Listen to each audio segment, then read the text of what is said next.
People and buffalo are related. They used to live underground in Wind Cave up in the Black Hills, in the dark. The buffalo would look outside the cave, and they thought, that looks kind of cool out there. So they went outside, and they're out there for the summer. They come back in, and they said, God, guys, you're our relations. You should come with us next time we go out, because it's cool. I mean, there's birds, and there's grass, and there's sunshine. But the people would say, it's too weird. There's a lot of dangerous stuff out there. We're going to stay right here where we can control things. What the buffalo told them was this: we'll protect you and we'll show you how to live out there. We're going to give you our skins to make your houses out of. We're going to give you our hooves to make tools out of. We're going to give you our meat to keep you fed. And all we ask of you is that you respect us as a relative. That is where the Lakota people think that they came from, out of that cave. I think that's probably the best origin story that I've ever heard. And of course, we have let the buffalo down.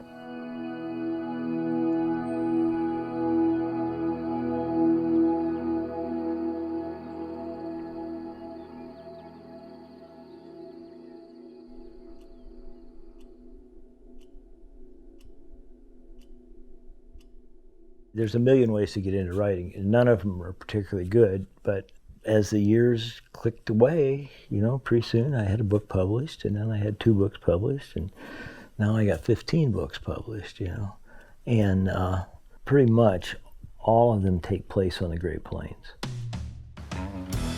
This ranch is in western South Dakota, east of the Black Hills, which really puts us in the center of the northern Great Plains, the most interesting and the wildest country in the whole of North America.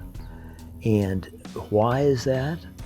Basically because they are repulsive to people. Blizzards, droughts, a brutal country. But what's so wonderful about that is everything here has evolved to deal with that. Buffalo is really a misnomer. They're not buffalo, they're bison. What happened was when the Europeans came over here, they misnamed everything. They said, well, it looks like a buffalo to me, which is actually a water buffalo, because they'd seen those things. They knew those things existed. And so buffalo is really all wrong. I use the term buffalo because our neighbors, the Lakota people, Pine Ridge Reservation is right there.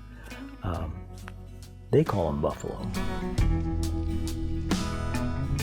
The early explorers saw huge numbers of buffalo. Now, nobody was really doing a scientific survey, but the best guesses are between 40 and 60 million buffalo. Then, in a period of about 20 years, we killed about 90% of them. And that's quite a feat, really. I think it's a sad commentary on Western civilization.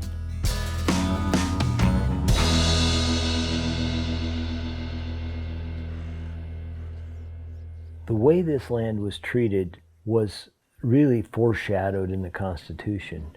Jefferson talks about the yeoman farmer, homesteaders basically.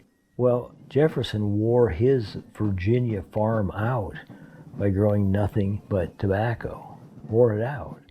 But he was going to have yeoman farmers come out here and everybody was going to be happy. This concept of homesteading was made notorious on the Great Plains because it was a huge failure. The Homestead Act, in its earliest incarnation, it really had to do with the veterans of the Revolutionary War. And the idea was to get people out on the land, give them some ownership, And so people were, running for office and saying, well, we're going to give everybody 160 acres. And when they could get in the Midwest, Ohio and Indiana, it kind of worked. In Michigan, 160 acres was a pretty big deal. You could plant, apple trees and raise a family and send them to college. When they got to the Great Plains, it all went to heck. We can't eat this sagebrush, but if we plow it up, we'll plant wheat there, and then we can eat the wheat. Trouble is, wheat won't grow in most of the Great Plains. We had no information. We had no science. We had desperate people and ignorant people. Plus, there were still Indians out here that were getting madder and madder and madder. And of course, there were buffalo here too. What they found out very quickly in the 1860s was that you can't have farms and buffalo both. You can't fence buffalo out of ground that they've been traveling over for 20,000 years, especially with the kind of technology they had. You couldn't do it. So in typical American fashion, the solution was, well, let's kill the buffalo. And not only that, but if we kill the buffalo, we get these pesky Indians gone too, because they depended on the buffalo almost exclusively. The Southern Plains were settled long before the Northern Plains for two basic reasons. First of all, the winters up here were pretty tough, but maybe a greater reason was the northern Native American tribes hung on. They had figured out that their way of life was on the block, so they knuckled down and fought like hell. And they were running on buffalo meat the whole time. One of the Civil War generals, he was a colonel at the time, was Custer. He was a real killer. He did not have much time for Native Americans. And when he came out here, he found gold in the Black Hills. So thousands of people rushed to the Black Hills looking for gold. Well, it's on the reservation, but they didn't have enough military out here to keep them out, and they weren't all that interested in keeping them out anyway. That is, the government wasn't. That set up the final act of the Indian Wars, which was the 1870s, and what we ended up with was the Battle of Little Bighorn. Custer got massacred, which is, one of the famous turning points of the West.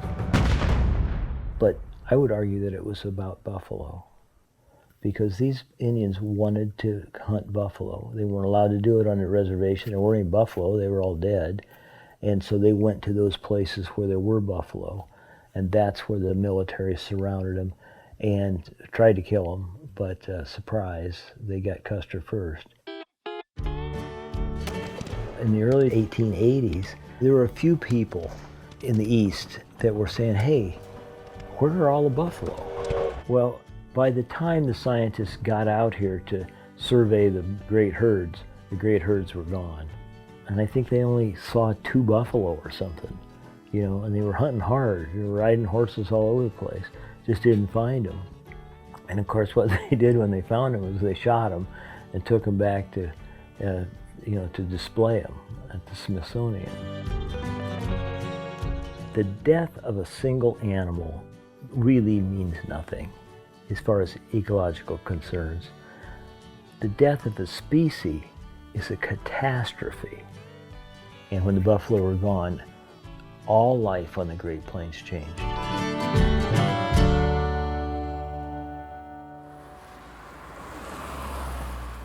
What's that called? Bison.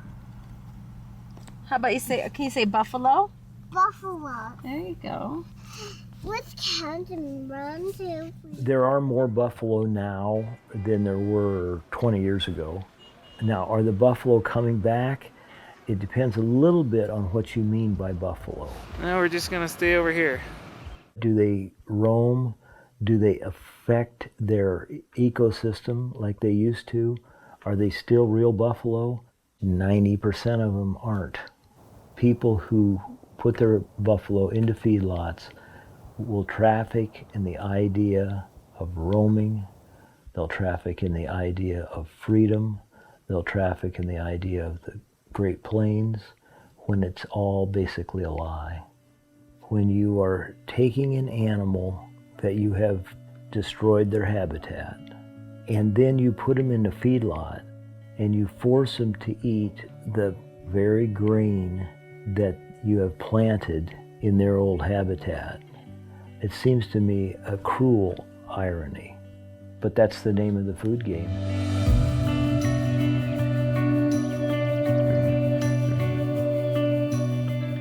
We here at Wild Idea Buffalo Company, we are trying to take capitalism and turn that back on itself. It's the only force I can think of that's powerful enough to do any good. And ironically, it's the force that has got us in this crisis that we're in. And I'm going to use it if I can. Our buffalo are not the buffalo you buy in most grocery stores. Our buffalo do get to roam. They don't have to eat the grain that was planted in their pastures.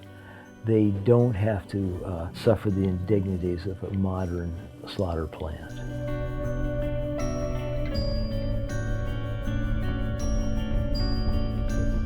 To take an animal such as a bison that's roaming around on these prairie grasslands, as free as we can possibly make it be, and to think of them being reduced to a pen is a huge insult, not just to the buffalo, but to us and to the land. It's also important to know that 70% of our croplands grown in this country are grown to feed animals in confinement.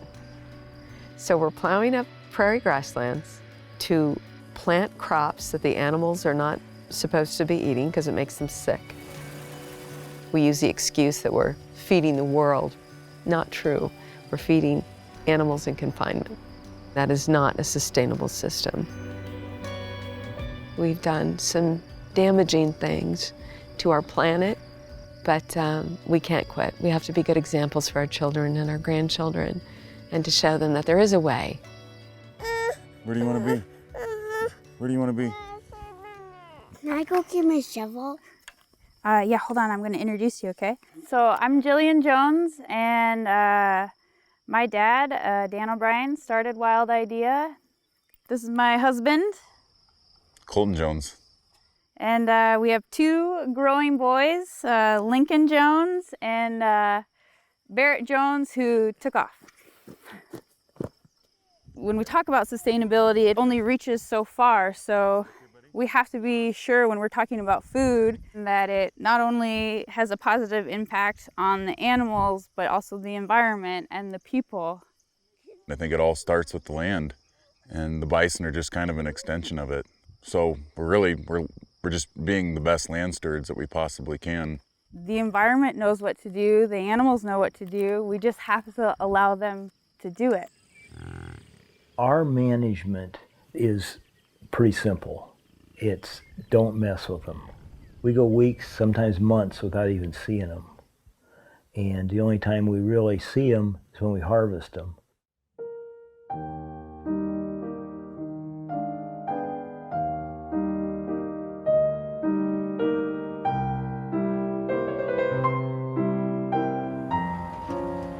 When I first got into this, I was just a hobby guy, I had 13 buffalo that were given to me, but then what do I do with them? They're costing me money. But I thought, well, I gotta sell them for meat. And so I went to feedlot, and I went to a slaughter plant, got in, and when I walked out of that, I said, if this is what it takes, I don't want to do this. I don't want to be part of this. We looked into the regs, and it turns out that you can harvest them on your place under supervision by inspectors. I thought, well, this is going to be a disaster. Buffalo are going to be running all over the place, and it's not like that at all. if you go out and if you treat them right and you don't hassle them, you can drive right out among the buffalo, turn to the inspector who's riding with you, say, I want that one there with the green ear tag, and you can shoot it out the window of the pickup and no buffalo even seem to notice. It's incredible. They basically just tip over and then you bleed them. And they die in the same pasture where they were born and where they've spent their whole life.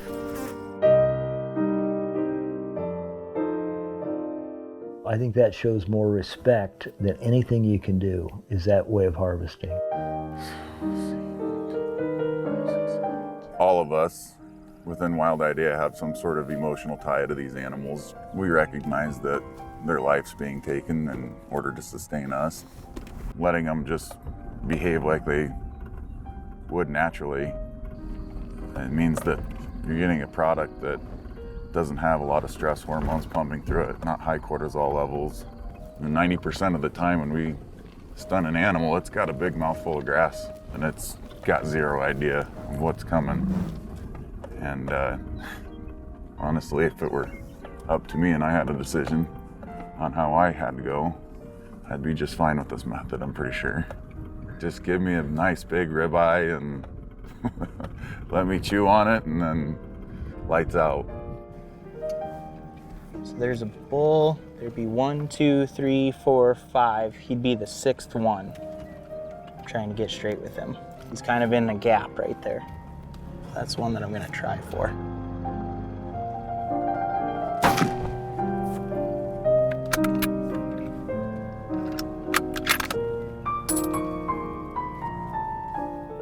Taking a life of any form means something, you know, whether it be a rabbit, a prairie dog, up to a buffalo or an elk or a deer. It's always something that's gonna stick with you, but I take a lot of pride in doing it right and knowing that the people are gonna get a good product out of it. After we shoot them, we back the pickup up. It's got a little hoist in the back, hook them up, then we take them to the semi, and the semi is a fabricated butcher shop.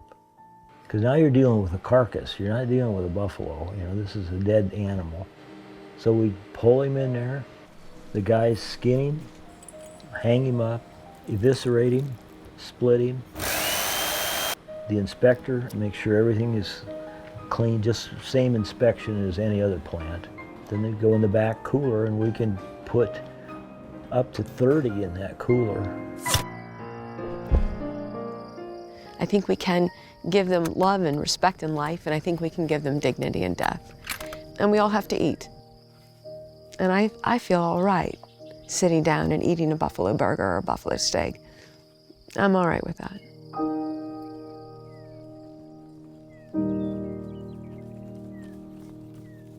It is completely natural for an animal to be dead on the prairie in its own ecosystem.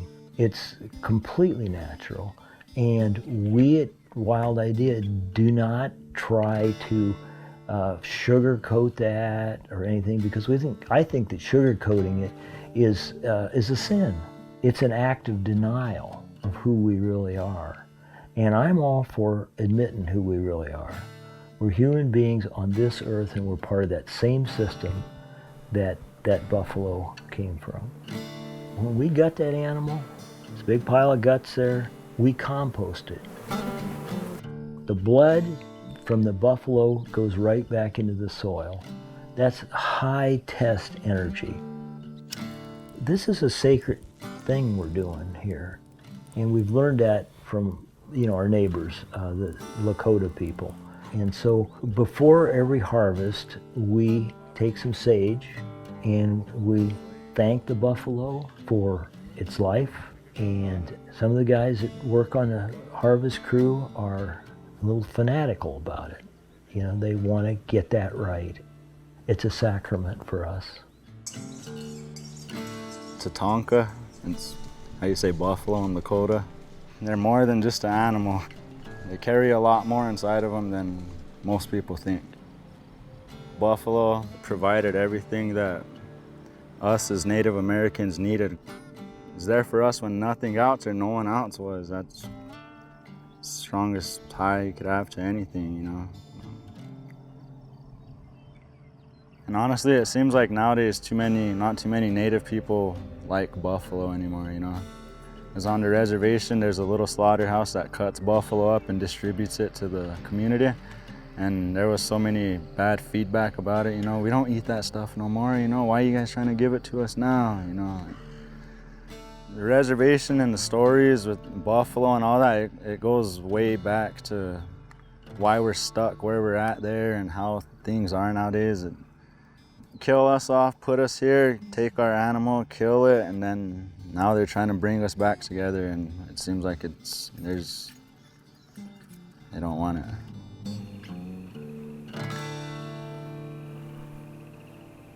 This area is full of a real tragic history, and the ghost dance was kind of the last gasp of a culture that's gone and will never come back, and that's basically the equestrian Indians of the Great Plains.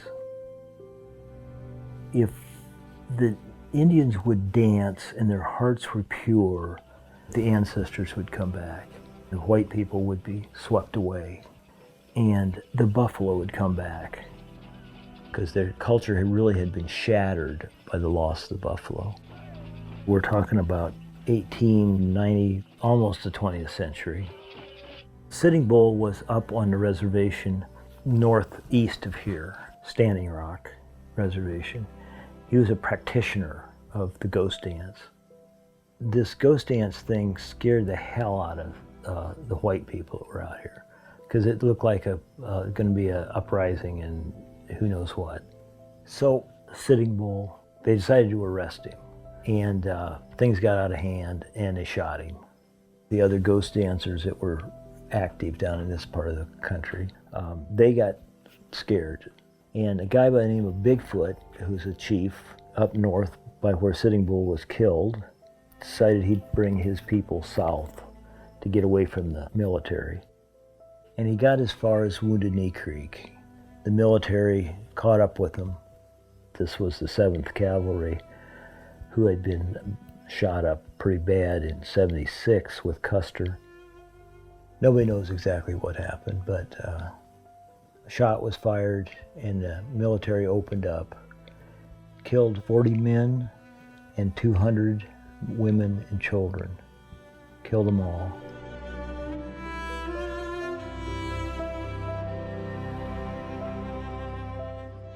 The ghost dancers that were down on Pine Ridge were, of course, really frightened. They figured they were going to get massacred too.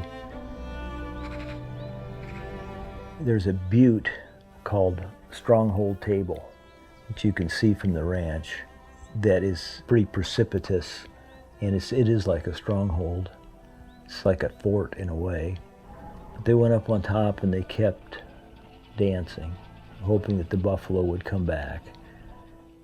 Of course they didn't, and they were eventually talked down from that. The military surrounded them for weeks, but finally they came down, and it's one of the tragic stories of our relationship with Native Americans. But what we take a little bit of pride in is the fact that from Stronghold Table now, you can see buffalo. They're on our ranch, but maybe that dancing wasn't in vain.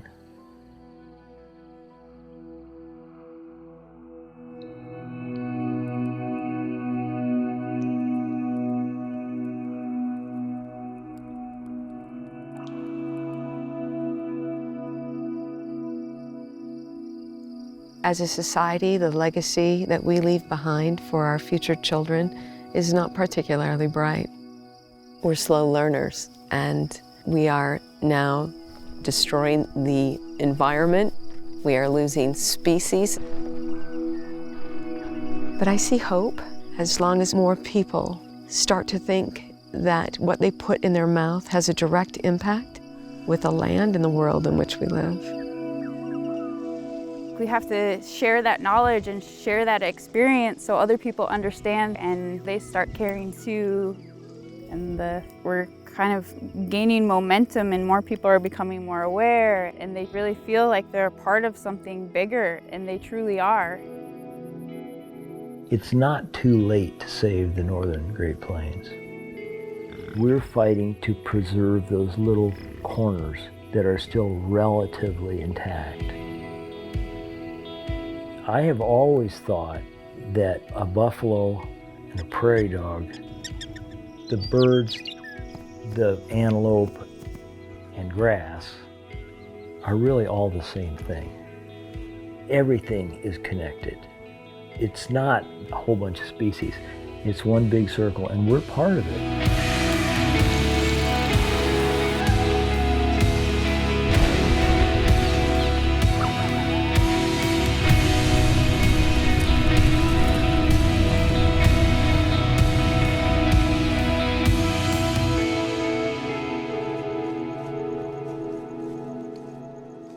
We're here for a very short time, and I'm old enough to be looking at the end of that. I actually do not dread the end. You know, I want to go back into the ground just like the buffalo. I wish they could compost me out here. I don't think that the state will let me, but I would love to feel that I was just part of it, that I was helping to put a little bit of carbon back in the soil. And that's really all I want.